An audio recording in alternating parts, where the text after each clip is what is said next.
Welcome to Truth Behind History. The stories are real, the impact is lasting. Today, we're diving into the rise and fall of the middle class. But not just the usual tale of jobs and homes. We're going deeper. What built this group? What quietly eroded it? And why does it feel like economic security is slipping through our fingers? Let's start at the beginning. After World War II, something remarkable happened. For the first time in modern history, entire populations, especially in America, entered an era of broad-based prosperity. Soldiers came home, factories shifted from tanks to toasters, and mass production went into overdrive. This was the post-war economic boom. Suburbs exploded, wages were strong, one job often supported an entire household, and the idea of a better life, one generation doing better than the last, became the norm, not the exception. Behind the scenes, global finance was being rewritten. The Bretton Woods system, created in 1944, tethered international currencies to the US dollar, which was in turn backed by gold. This created predictability in global trade and prevented the kinds of monetary chaos that had plagued the world in the previous decades. Stable money meant stable planning,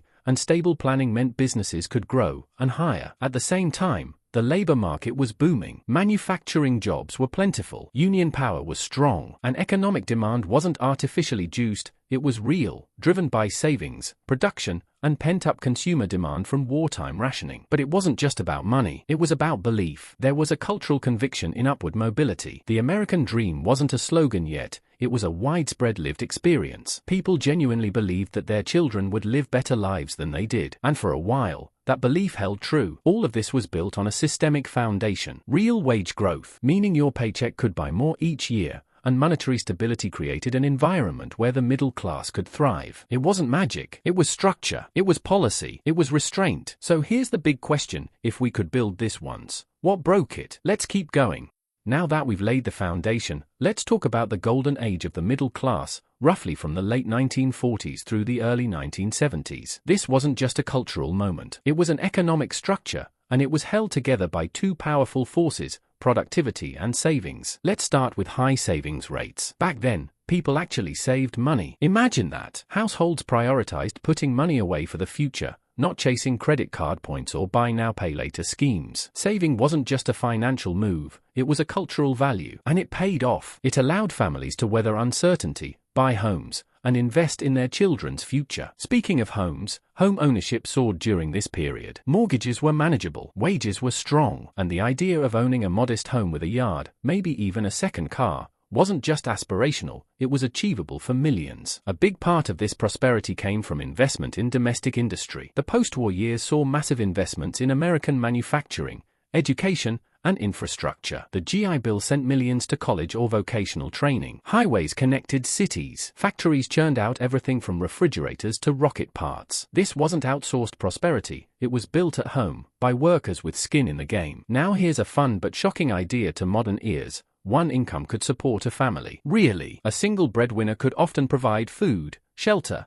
healthcare, education, and even a vacation or two. That wasn't because jobs were magical, it was because inflation was low, money held its value, and purchasing power was strong. This is what economists call a sustainable family model. It wasn't perfect, but it was real. Underneath all of this was a systemic insight that's often overlooked: sound money matters. When money holds its value, people can plan, they can build, they can save, and when prices are stable, wages don't have to skyrocket to keep up. This era wasn't driven by debt or government stimulus. It was driven by production, responsibility, and trust in the future. But golden ages don't last forever. Let's look at when and how it all started to crack.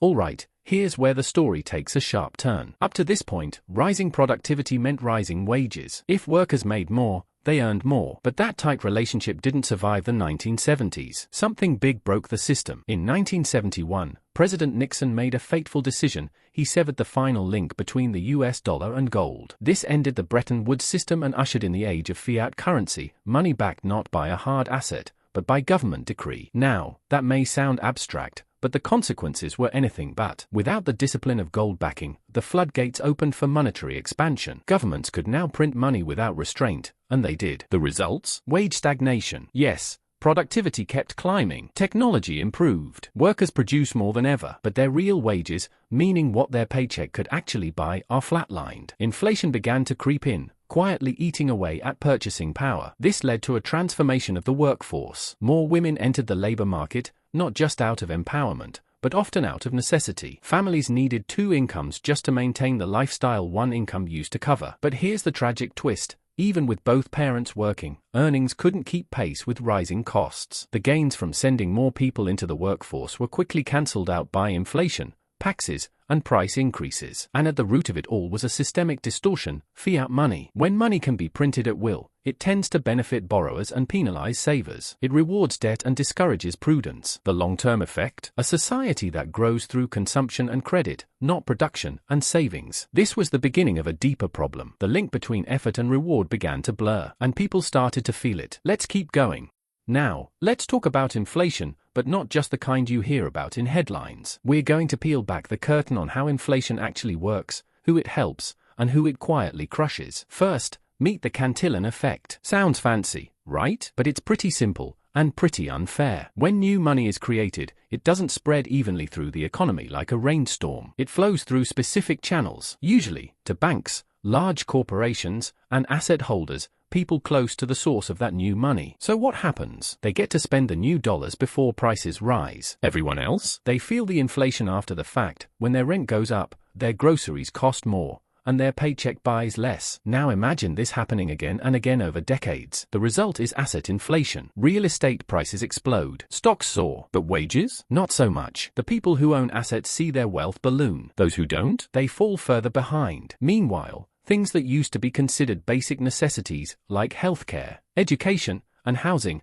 start to feel like luxuries. Prices for these essentials grow far faster than wages, leaving average families stuck in a losing game. A bigger paycheck doesn't help if the cost of living rises even faster. And here's the kicker: this isn't some accidental outcome. It's a systemic mechanism. Central banks, in their quest to stimulate the economy, distort the most fundamental part of capitalism: price signals. When interest rates are manipulated and money is created without corresponding production, people can't tell what anything is really worth. Resources get misallocated. Bubbles form. And sooner or later, something pops. It's not just about economics. It's about trust. When your money loses value, year after year, you stop thinking long-term. You stop saving. You stop believing the system is built for you. And that changes everything. Let's see what comes next.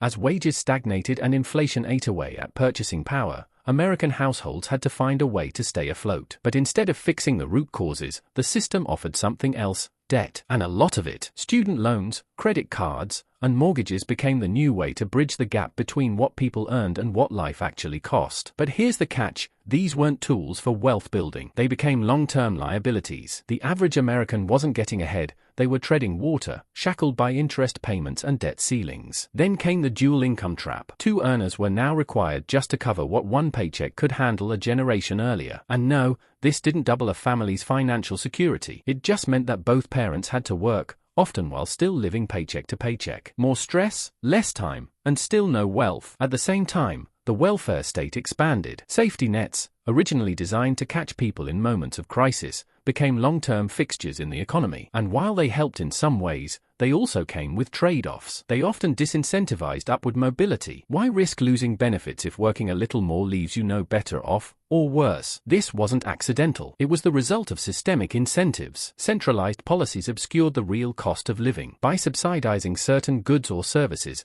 the system kept prices artificially high and hid the true damage of inflation. And by offering dependence instead of empowerment, it gradually eroded the self-reliance that had once defined the middle class. So now we ask, what happens to a society when borrowing replaces earning, and dependence replaces resilience? Let's take a closer look at how this shift affected ownership and opportunity.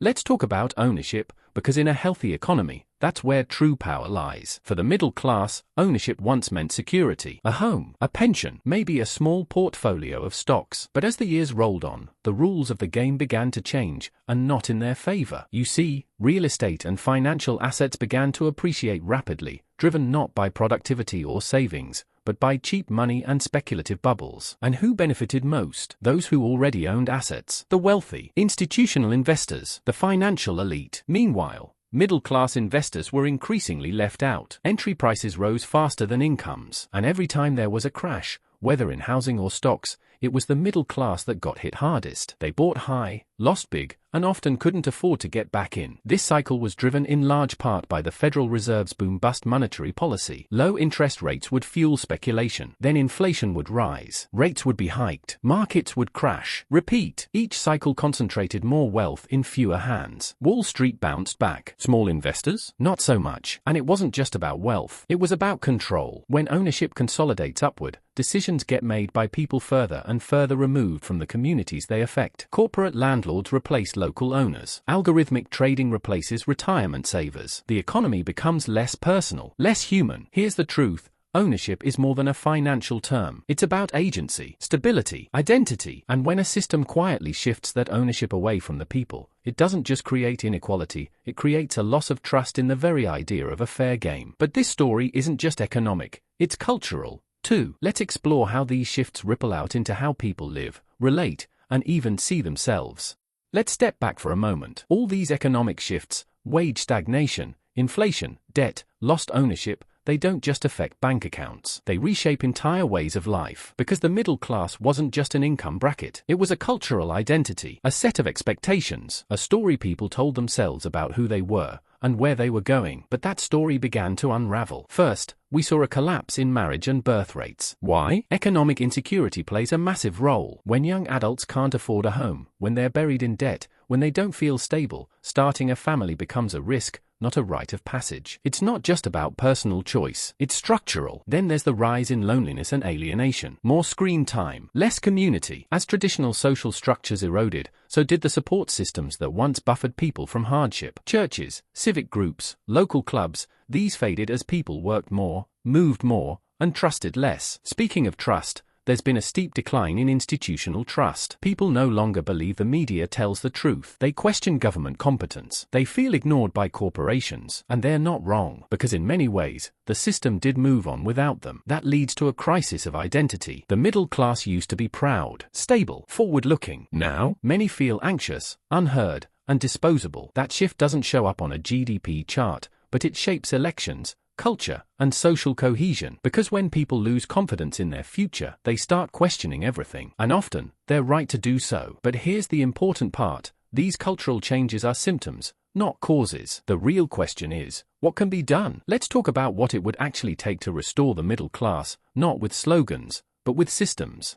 So, after everything we've uncovered, how do we rebuild? Well, here's the hard truth. The same system that broke the middle class won't be the one to fix it. You can't solve structural decay with surface-level reforms. You can't print your way to prosperity, and you definitely can't regulate your way back to trust. What's needed is a return to bottom-up resilience. That means taking power away from distant bureaucracies and bringing it back to the individual, the family, and the local community. Let's start with sound money. When money holds its value, people can plan, they can save, they can build. It's not just a financial issue, it's a moral one. Because a stable currency protects the poor and the prudent. It rewards responsibility, not speculation. Then there's entrepreneurship, not just Silicon Valley tech giants, but real, small-scale, boots-on-the-ground businesses. When people can create and exchange freely, they generate wealth and dignity at the same time. That's how economic agency is restored, not by waiting for handouts, but by reclaiming ownership. We also need to think locally. Decentralized systems, from homeschooling to farmers' markets to community banking, give people more control over their lives. They cut out the middlemen. They build trust through relationships,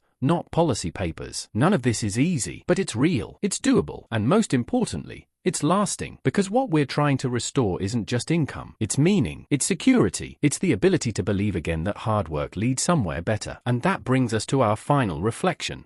So now we've arrived at the final question. In an age of inflation, debt, and digital noise, what's actually worth preserving? Is it just numbers on a spreadsheet? GDP growth? Stock market records? Or is it something deeper? Maybe it's the dignity of work, the idea that effort should be rewarded, not diluted by manipulated money or distorted incentives. Maybe it's community, not built by bureaucrats, but by neighbors, churches, local businesses, and shared values. Maybe it's the freedom to choose, to raise a family, to own property, to build a life without needing permission from a centralized authority. Or maybe it's the simple but profound belief that a society should lift its people, not trap them in cycles of dependence, consumption, and quiet despair. This isn't about nostalgia, it's about direction. Because the middle class isn't just an economic zone, it's a cultural backbone. And when it erodes, everything feels a little more unstable, a little more fragile. But history shows us something else. 2. People adapt. People rebuild. People resist the slow drift into control and dependency if they can see the truth behind the curtain. And that's why we make these videos. If you found value in this breakdown, make sure to like, comment, and subscribe. New episodes drop every day,